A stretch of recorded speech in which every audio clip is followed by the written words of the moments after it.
Welcome back, everybody, to It Came from Screambox. We are your hosts, Nick, Noah, and Alex, and this week we are accompanied by Anthony Cousins. Anthony, what's going on, dude? What's up? Thanks for having me. Oh, thanks for being here. Course. I put my radio Thank voice you. on for the intro. We were just talking for the last 6 minutes, and then, had to do the radio voice thing. But let's skip all that cool shit. Anthony, can you please tell everyone who exactly you are and like what you're working on, or what you have worked on, rather? Um, yeah. Well, on Screenbox, I made Frogman. And now we're wrapping up Frogman 2, which will be screening this spring. Hopefully playing some festivals, or regardless of that, we'll be setting up a bunch of theatrical screenings around the U.S. And then releasing some point next year, maybe in the spring or summer. I also directed a couple of segments in the Scare Package movies. Those are on Shudder. I don't know if we can mention Shudder on the Screenbox podcast. We can. That's where those are. Very cool. Frogman for us, people who have been around since the beginning. Frogman is the first movie that we picked on Screenbox to watch. So it's always definitely holding a special place in all of our hearts. Oh, that's awesome. Thank you. One of the things we talk about, like, I'm a huge sucker for the found footage thing. So one of the first things I wanted to ask is, when you set out with Frogman, did you always have the idea that it was going to be found footage, or did that come later on? Yeah, that was kind of part of like the initial idea, because to me, like, cryptids and found footage just go so well together. The video and photo evidence of cryptids is always, it has the essence of like what you want from a found footage movie in it. I think that's why we like that stuff so much, and like UFO sightings and stuff like that. So it just felt like if you're going to make a movie about people looking for a cryptid, it would be like through the lens of found footage. But yeah, that I had never done found. I love found footage, but I had never attempted it before, which was like kind of crazy to go from only making shorts to then making my first feature, and then giving myself the task of it being a genre I've never tried before. But yeah, it was terrifying. Day one, like after we wrapped day one, I was like, I think this is not going to work at all. I don't know what the hell we just did. We just shot for an entire day on, half the day on an iPhone, half the day on a high camera. Like, what are we doing? It was kind of crazy, but I guess that's kind of true of making anything. You really have an idea of like a cool movie in your head, and you just have to like ride the belief that maybe that's waiting for you at the finish line, but you have no fucking idea what you're doing the entire time you're on the road trying to get there. That's kind of scary. So you had to trust the process a little bit there. Yeah. Yeah. If you had to pick, like, what would be like your go-to found footage movie if somebody was like, oh, I've never really been into it, but I wanna watch one, I wanna try one? I mean, probably Blair Witch. The first Blair Witch. It's kind of a boring answer, but I mean, that's because I'm like, if someone's never watched found footage before, maybe you show them like As Above, So Below or Cloverfield, something that's like more Hollywood feeling or more, like a traditional movie. But I still think both of those are great found footage movies. But like, I mean, Blair Witch, there's a reason it's, part of the culture so much. I mean, it did it the best. I think it has everything you want from found footage. Yeah, Blair Witch. Kind of. Yeah, go on, Noah. No, you go ahead. No, Blair Witch was one of those movies when it came out. It literally shifted what a found. I mean, it really was like the found footage film. There was other movies prior to it for sure, but this was like, okay, this can work. This can lead you to a career in this, and that is So yeah, it is like the proto answer, right? It's like, well, Blair Witch, but it makes the most sense, especially when you are making a movie about a cryptid as well, right? Like with Frogman, it's interesting that that's the cryptid you went for, because the easy answer to make a movie with about a cryptid would be something akin to like Mothman, Bigfoot, any of like the big hitters, but you chose Frogman. Why did you choose Frogman? Why did you choose Loveland, Ohio's sweetheart? Mostly because I just think it's funny. Fuck yeah. uh, and you know, I mean, Bigfoot's been done. I love Bigfoot, and if there's a new cool Bigfoot movie out, I want to see it. But you know, like speaking of found footage, like Willow Creek, I think is a great found footage movie. I love that movie. Bobcat got away with not showing Bigfoot, I think, because everybody knows who Bigfoot is. There's not a single person on this earth that hasn't heard of Bigfoot or Sasquatch, and they have like some image in their mind. Um, but you know, like we were talking about before we started, a lot of people think we created Frogman, and that's not true. Frogman has been a legend in Loveland, Ohio since 1955, but like the notoriety of him is so low that I think that was part of the interest of doing a movie, is like, let's put a spotlight on a cool cryptid that most people don't know about. But then we got to show that cryptid, you know, like Bigfoot Mothman. You can make a Bigfoot movie, Mothman movie, and just like hint at them and show, you know, like blurry images or whatever. But Frogman, it felt like we were kind of making, like, I guess we were kind of introducing him to the world a little bit, on some level. But yeah, mostly I think he's funny. Like, it's just so dumb. And he has a wand, which I think is awesome. Most cryptids don't have wands or weapons. It I mean, I really like, I appreciate that, like, this sort of ownership you've taken over Frogman. I feel like the movie you made is sort of the perfect introduction to that character, because it is so unique with him having a wand and some sort of like magical element. I think you guys really did Frogman a huge favor. Yeah, thank you. Yeah, I don't know. Maybe it's kind of like how, because in Frogman 2 we have a lot more cryptids, but they're all like the other weirder ones. Sweet. Because I don't know. I mean, I'd talk about Mothman. I think it'd be super fun to do a Mothman movie, but I just think there's so many like really really cool cryptids that need a little more of a spotlight. So I don't know. It's kind of great that the first one did as well as it did, and people responded to Frogman as much as they did, because yeah, like you said, it would make more sense to start with something a little more known. I honestly, I think it's better that it's the route you took is the better route, because it just led people to Frogman. Like, I didn't know about Frogman. I knew about like the Ohio Grassman. So you have the Ohio Grassman, Mm-hmm. and up in Michigan we have the skunk ape, we have the dog man, and apparently we have a Wendigo. But I didn't know we had until we watched that. Yeah, the Wendigo. film. Wendigo lives in the UP. Yeah, that's also from a trauma film. But you know, it's fine. It's fine. But no, it's cool though, man. You mean the like, documentary? well, the what? That movie was a documentary, right? It wasn't a fucking documentary. It was real. It's a trauma film. Well, anything trauma's real. Anyways, what did the people of Loveland like think of you doing this for? Like, because that's like their thing. It's like if you go anywhere else and like they have their cryptid, it's like people like almost hold it tight. Somewhere up in the UP, like I said, there's like a town that is like super about like the skunk ape.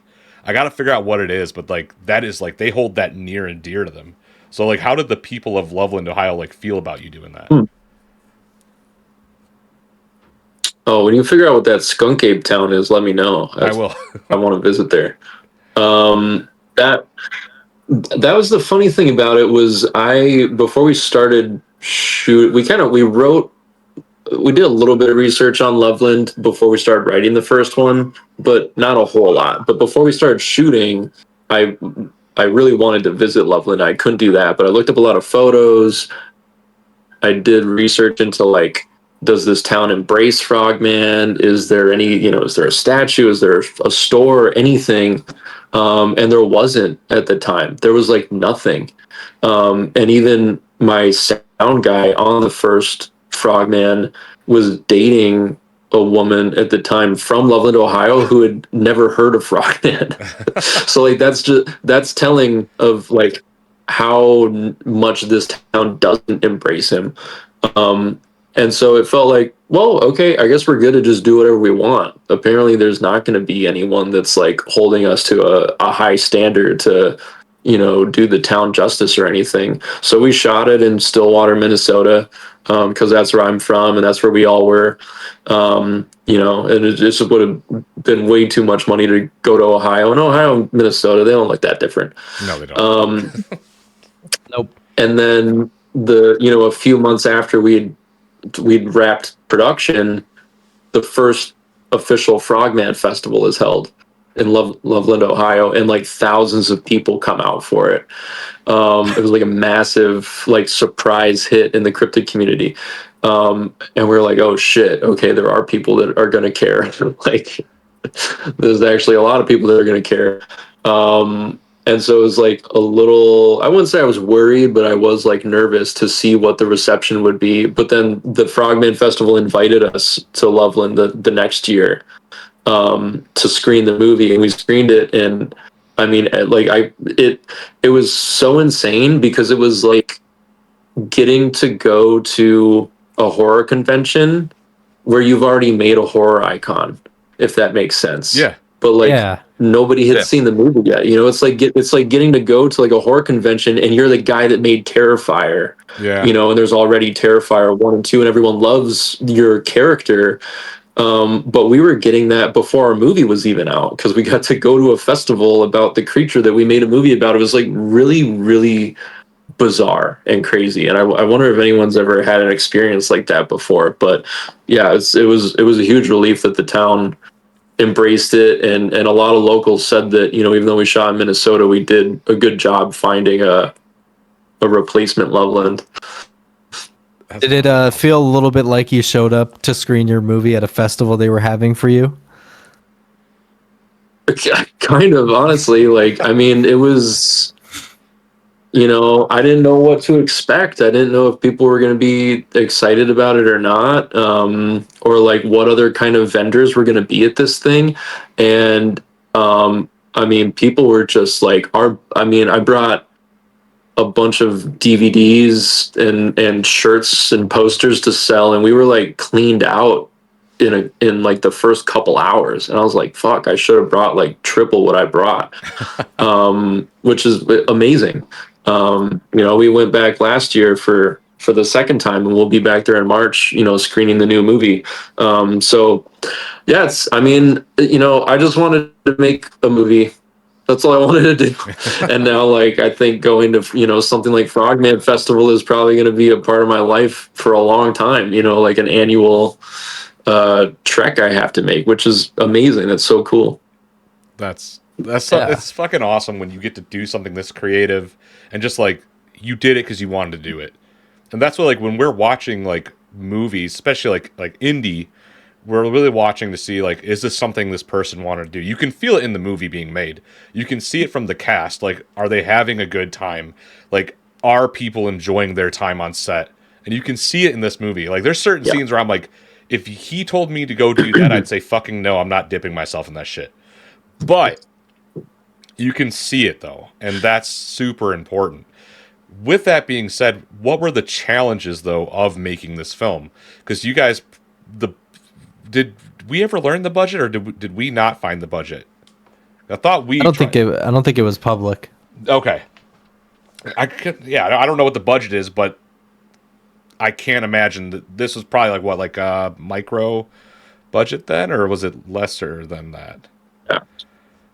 I'd say lesser than micro. I mean, it was real low. The challenge, I think, came from, first of all, making my first feature. Yeah. Which the thing that has always scared me about that most is like every, short film is like a 3-day shoot, 4-day shoot. It's really easy to like find the tone and keep the tone consistent because you're shooting the entire thing in like 3 to 4 days. Whereas what I've always found scary about a feature is you'll shoot scenes on day 1 or day 2 or day 3 that take place in the third act of the movie just because of logistics of like what order you have to shoot in. And I'm just like, how does that work? I mean, what if you shoot something and then, you know, as production goes on and you start shooting, you know, the first act of the movie, you discover things that then like ripple through the story. That was my biggest fear. And then the found footage thing was really scary because, you know, you never know what you're making when you're making a movie, but like when you're at least trying to make a movie look good and you're looking at a monitor, you can go, this looks like a movie. I think this is going to cut and it's going to be cool. Whereas like we're making something that most of the time intentionally looks really rough, like shit. And it's just scary. You don't know if it's going to work. And you shoot a scene where you don't have another camera rolling. So like you can't cut, you can't edit. Like what you're shooting is going to be what it is. And it's like a 4-minute scene. And you just have to hope that it works. And, you know, actually there's like 2 or 3 other, you know, like 4 to 8 minute scenes that like took place in like one shot basically that we cut out of the movie. Cause it was just like, how many times are we going to do this? Where like the camera's just rolling. So that was a lesson. That was a huge challenge. And we ended up reshooting some things like 3 times over. Like not on the same day, but like coming back after cutting it into the movie and going, fuck, this doesn't work. And we really need this story beat. We got to like shoot it again. So on the second movie, I worked in that there's always 2 cameras rolling so that there's always a way to cut and shorten a scene or we rework a scene because that just was really, really difficult on the first one, but just one camera most of the time. Is the sequel found footage as well? It is. It's through a different, you know, I'd say like the first movie, you know, Blair Witch Project and Willow Creek were kind of the big inspirations. And on this one, it's more like Troll Hunter. Maybe a little bit of like Cloverfield. I don't know. Not that we have anywhere remotely close to like the budget those movies were made for, but like Troll Hunter in particular is a movie that like from front to back feels like a found footage movie to me. I never questioned that, but it also feels like a big movie. It feels like a Hollywood movie. And on our very low budget, we wanted to try and capture that as much as possible because I think the first Frogman ends with so much craziness and I didn't want to do another slow burn, slow build. In the second one, I just wanted to be crazy from the beginning. So it's more of like a sci-fi action movie than, you know, like the slow horror of the first one. And we shot it on a nice camera. It's like it's still found footage, but it's like this is a professional documentary crew this time instead of, you know, someone behind a high camera that doesn't actually think this is going to be worth the shit, like Scotty was in the first one. Yeah, Super cool. I think it works for the first movie though. Like how that first movie was shot, it works to that movie's aesthetic, and it works to make that movie. Yeah. Even with the pace and all that, it helps with all of that because it just adds to it. You're like, holy shit, dude! Like, where is it going? And then when it gets to where it has to go, there's a bit of a twist in the movie, right? So, I mean, if you haven't seen it, go check it out. It's on Screambox right now. But the cult angle, it gets there, and I'm like, holy fuck, this works 10 times more now that we're here. Because that's just, it's grainy, it's fucking, where you guys are at is so gross, and it's picked up so well on those cameras. It's impeccable. It's fucking awesome. Sorry to interrupt, though. I had to. Yeah, thank you. No, That was I the one appreciate that. Yeah. thing. That was the one thing I really wanted to know if you actually filmed with the camcorder, and really glad you did because it works so well. and it looks great. Oh, thank you. Yeah, that was not. I mean, it was always intended to look like high eight, but the original plan, because I was told, and so I believe like you can't shoot a movie on high eight that's going to make any money or that's going to get a like like a big release or anything. Not that we ever thought this was going to like get a theatrical release or anything, but like wanted it to be a movie that got out there, and people were like, you can't shoot on high eight then. So day one of filming, we shot every scene twice. We'd shoot it on like a Blackmagic, a nice 4K camera, and then we would shoot it on a high 8 camera for reference of like, this is what we're going to make the footage look like. And I had so much more fun because I camera operated on the first movie. I had so much more fun operating the high 8 camera, and it looked exactly like I wanted the movie to look. I was like, this is crazy. We can't do this for 10 days. Like, why don't we just shoot on the camera that it's supposed to be shot on that looks so good? Hell yes. And now we're on Screenbox, and we're in like our Blu-rays in Walmart, which I think is insane. I don't know if a movie shot on a like an actual high camera has ever been in Walmart before. It still blows my mind. But yeah, we did really shoot on that camera. That was actually awesome. my dad's camera that he would like shoot our family vacations on and stuff every summer. Which is the way Frogman opens is like completely inspired by like my experience as a kid, where my dad would bring this high camera on our vacations, shoot us goofing around, doing whatever, and then all of a sudden, like when we're watching this footage back, all of a sudden it's like quiet and a new angle, and like clearly one of us kids is operating, and we're trying to figure out which one of us kids is operating, and we're just like wandering through the woods or doing something weird or getting shots of the parents now. So it was like kind of fun to actually shoot it on that camera. That's awesome, dude. It's good that you stuck to your guns with that. Well, the idea to do it with two different cameras, then to go, well, I'm sticking with that. Like, this is what it is. So that's great. That's fucking awesome. The cult angle, when we were watching it, it definitely threw us for a loop, and we all love that part.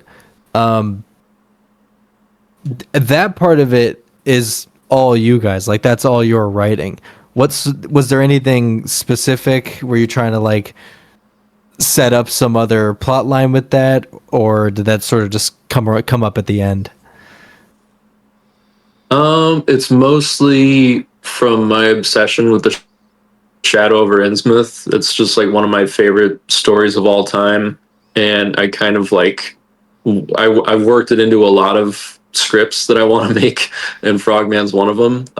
And I just thought it would be really fun if this town was like hiding the creature in plain sight, with like kind of masking it with the kitschiness of like, oh yeah, we are the home of Frogman, and buy some frog slime and whatever, a shitty shirt, and it's just real the whole time. I really like that idea. That's kind of what started it. Yeah, I think it would be it's a really funny idea, because you have like you're just saying, like you go in and you're like, oh look, it's the Frogman's wand, and they're like, but no, it is actually though, it's the real one. Dude, when you were saying like before the movie even released, like the Frogman Fest wasn't even a thing. So that almost plays into the cult thing. That's fucked up. It's like they were trying to hide the Frogman the entire time. The movie breaks out, and we're like, well, fuck, let's just embrace it. Dude, that'd be sick if that town was actually all fucked up. I imagine like it could have gone the other way. Those people could have been like, is this guy saying we're all a cult? What's happening here? Or maybe they were like, oh, we should start a group for this. We should start this cult up for real. When they do the Frogman chant, it reminded me it was dope, but it reminded me so much of the Easter episode of South Park, the Hippotis Hoppatus episode. So I was like, dude, this fucking rips. I think one of the coolest aspects that we also discovered from this film was a band that Alex we all got pretty obsessed with the band, but Alex, I think you were pretty hard into them. Froglord? Froglord? Oh yeah. Dude, Where They did rip, dude. I didn't know about Froglord until this movie, and I was like, dude, these guys rock. Like, where did you find Froglord? Yeah. Froglord's fucking badass. I've got a buddy in Minnesota who he did the sound. He was production sound on Frogman Returns. Just a good friend of mine who just knows super deep, bizarre music and sends me weird stuff every once in a while. And like before I started making Frogman, when we started writing it, I started just like posting a lot of frog shit on Instagram. I was just like getting really into frogs, and I guess kind of almost like building my own lore that I'm going to make a frog movie someday, like years before.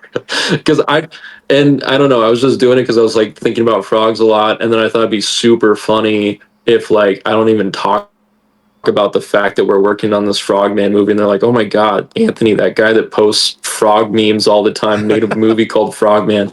But because I was posting frog stuff all the time, Owen sent me Froglord to listen to, and I really did love it. It's just great doom metal. So I reached out to him. It was just messaged him on Instagram. Told him we were making a movie called Frogman and asked if he'd want to do a song for it. Or no, I asked him if we could use one of his songs.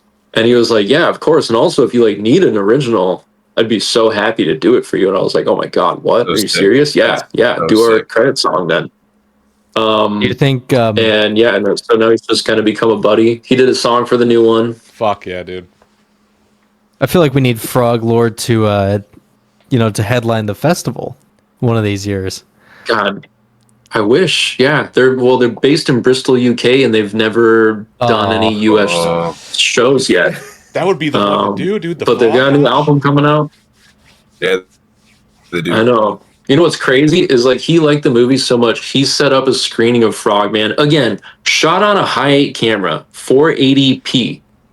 He set up a screening in Bristol, UK, of Frogman on an IMAX screen, and did a live show before the movie played. That's so fun. I wish I could go over there for that so bad. Dude, that is fucking sweet. That's gotta feel great, man. Like to create this and then have it just first off go across the pond, and then Froglord is playing a fucking show before the opening in Bristol to your that's wild, dude. Fucking it's really like it's really crazy. I mean, we knew Frogman was like special as a found footage micro budget type thing, but to now hear about all this, like the impact that it's had, is just it adds just so much to the whole thing. Yeah, it's nuts. I really hope. I don't know. I'm excited to release the second one and see what happens. We've made a very different movie, something I think is maybe a little more accessible. I don't know. What I realized when we finished sound was like, I think if you like the first Frogman, you should see Frogman 2. And also, if you hated the first Frogman, you should see Frogman 2. Because I think we did a really good job of like continuing that story if you did like it, but also doing something very, very different if you liked some of it, but didn't really like the height thing or the slow burn thing, or In the new Frogman, do you guys lean more into the practical? Because that was one of our favorite things about Frogman, was especially Noah, and I'll let him go deeper in this question. I promise I will, Noah. With the practical effects for Frogman. So, do you guys lean more into that, or are you guys using CGI in this instance, or no? There's not a single shot that doesn't have at least a practical base to it. So there's still like there's other creatures in this besides Frogman. All of them are puppets, and pretty much all of them have some CG augmentation to them. I think the first Frogman we had maybe like 4 VFX shots, and in this one I think we're like at like 130 or maybe a little bit more. It's insane.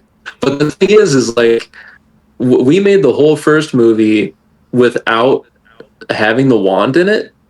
Long story, but I just thought like maybe we don't do the wand. And then, when we started to get into filming the third act, it was like, we got to have the wand. That's part of our favorite thing about Frogman. Why would we not have the wand? So we like added it in there late. But now, we jump into the second movie. The wand is part of the wand is like the crux of the whole second movie. So there's like basically magic present the entire time. So there's like lots of crazy shit going on, lots of effects, but lots of puppets. Yes, sorry. We answer. love. No, that's perfect. We love a puppet. One of the things that's always important to us that we do a little bit of research, or we might ask somebody if there is like a hero puppet for a movie. Do you still have it?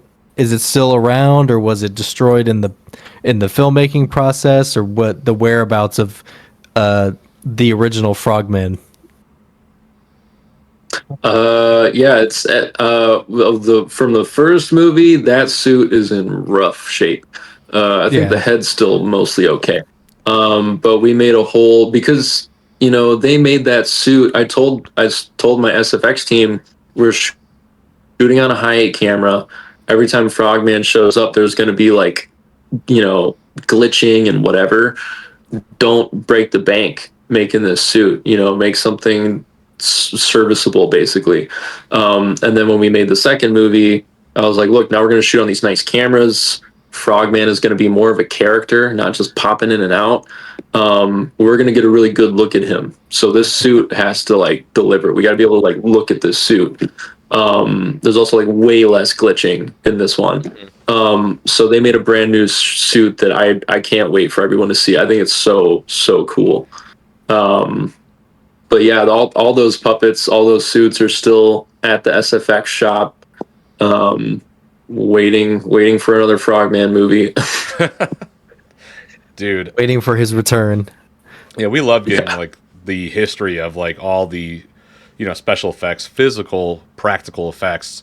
Because for Crackoon, Noah, you discovered was it Crackoon or what movie was it that the actual puppet got destroyed and we were like super bummed about? Yeah, it was Thanksgiving. He said that the creator had said like the original one is destroyed, but he still has the head. And that's it. And it's like, damn, dude, that's such like, yeah. I mean, and we had other movie props that like the dummy from Magic that we were trying to figure out where he was, and then he was at this like magic store in New York, and now he's just gone. I just don't know where he is. Oh, someone ganked it, dude. That's it. It just like that looks neat. It's sitting in somebody's house. Oh man. Yeah, that stuff. Unfortunately, that stuff is hard to make to last. Yeah.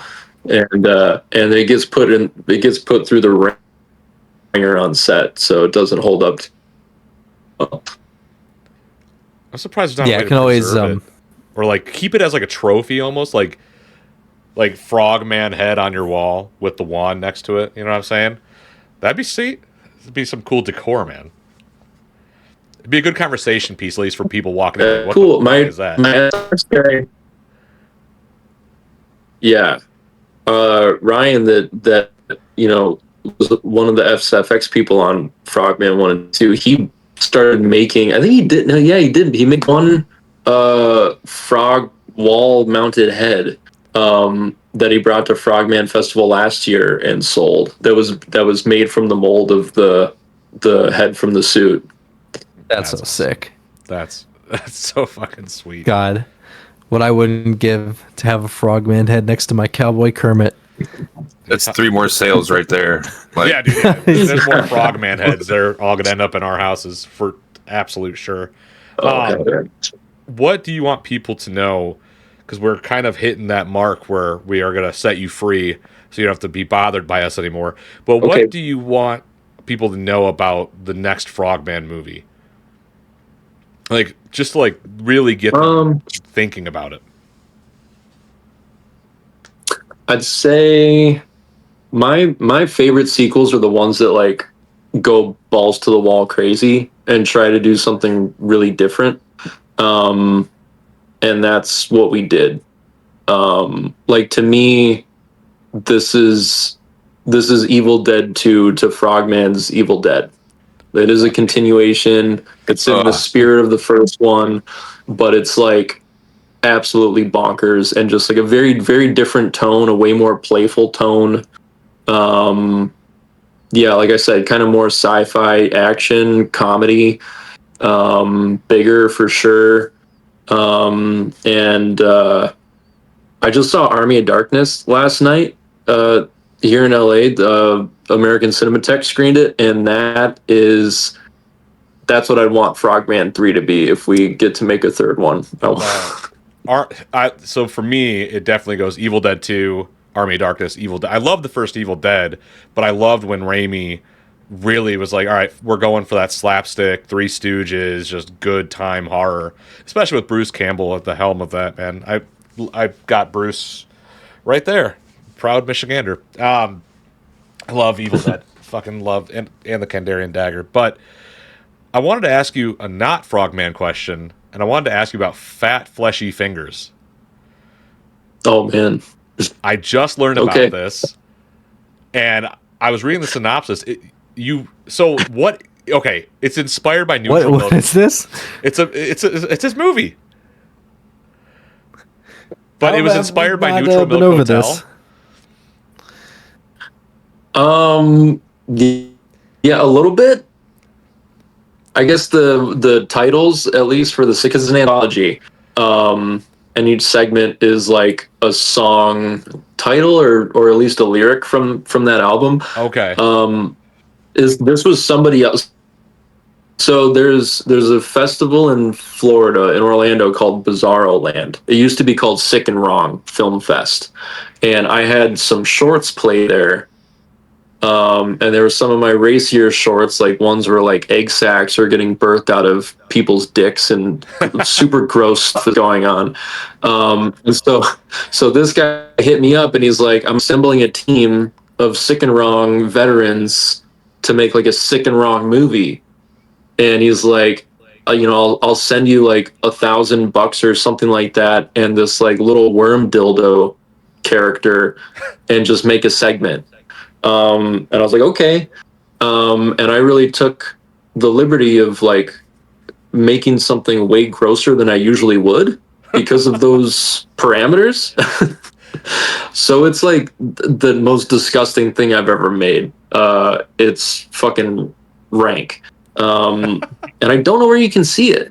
I don't know if it's released yet or not. But yeah, I shot that like 3-4 years ago now. I have no idea. I saw that it was like a neutral. It says it's like a Neutral Milk Hotel thing, and I was like, oh, I like Neutral Milk Hotel. Oh, Comely is an insane fucking song. I was like, oh, cool. I'll ask him about that. And you're like, it's kind of sort of this, but it's also fucked. So, like, I'm here for it, dude. Yeah, I actually have not seen the whole thing put together, but I know a lot of the other filmmakers that did other segments, and they're people I'm really excited to like see what they did with it. But yeah, it was basically just like, I'm gonna send you this little dildo worm character, make a story about it. It's a sex parasite. Like that's kind of the through line, is like this parasitic worm gets passed from segment to segment.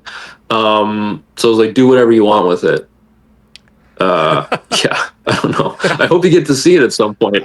I'd be stoked to see that. I'm a weird fucking dude. I love like the bizarre, crazy, like horror movies that are made by not studios. I get indie, I guess, right? But like this is like a little beyond indie. Is what this sounds like. It's like super guerrilla and super in your face, which is also fun. Yeah, it's not like Unearthed though. Like I don't know. Do you know an Unearthed film? Like all the American guinea pig, and all that. Oh, like, yeah. Those are the Unearthed films, dudes. It's not like that. I'm assuming. No, it's more fun and comedic and playful than that. Yeah, those aren't. But there's nothing. Like our segment, it's Dallas's dad from the beginning of the first Frogman, because he's so funny. He's such a funny actor, and so it's him getting this parasite and basically like abusing the shit out of it. And he's just like, that was the concept we went with, was like, what if this guy is a worse parasite than the parasite, and like the parasite wants to get away from him. That's yeah, I don't know. He's like milking it and shit. It's gross. I know. I kind of want to rewatch it. I forgot about that. I kind of need to see this one day. Hopefully, we will get to see it. But yeah, we got to hunt this down. One day, dude. Man, thank you so much for hopping on. I know you got some stuff to do, but we do appreciate you being on our show and talking to us about Frogman and Frogman 2. Again, that was our first movie. That was like what kicked this show off, was Frogman on ScreamBox. So to have you on is super cool, and especially in the new year. Like, we're reining in a new year. Why not rein it in right? March 7th is the Frogman Festival, and you'll be there, right? You said you'll be there? I'll be there. Yeah, we're still figuring out the logistics, but we're gonna do a double feature of Frogman 1 and 2, either the night before or the night after the 7th. Well, you can expect to see the It Came From SCREAMBOX boys down there. We are super pumped for this. We finally will do our trip that we promised we were going to do in March. So awesome. Thanks for having us. Is there anything else you wanted to tell the audience before we let you go? No, thank you guys for having me. I'm excited to meet you in March. Let's do this again after you see the second one. Yeah, absolutely, dude. For sure. Yeah. Really appreciate you coming on. It was really great to talk to you. Yeah, you too. Thanks, guys. Thank you. Take it easy, everybody. Thank you.